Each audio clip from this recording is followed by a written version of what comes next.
you arrive at the conclusion that what you read about in Genesis differs significantly from the other proto-myth stories, say the Egyptian or the Babylonian account. And I'd love for you to talk a little bit about that, because I just thought that was so significant that biblical history is heading in a completely different direction with completely different purposes.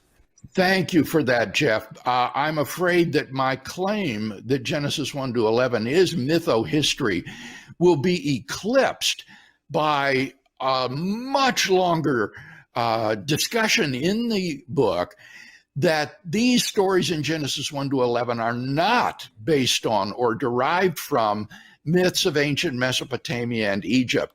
And frankly, as I worked on this subject, I was scandalized by the sloppiness of so many of our Old Testament scholars and commentators in thinking that, just for example, because in Egyptian mythology, darkness, primordial darkness is mentioned, that therefore means that Genesis 1:1 is borrowing from these Egyptian myths.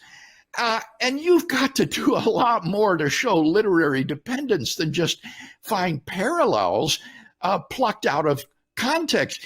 When you look at myths throughout the world, the motif of primordial darkness is everywhere in ancient myths, in the South Sea Island Pacific myths, in South American and North American Indian myths. And yet it would be absurd to say that the author of Genesis 1 borrowed this motif from them.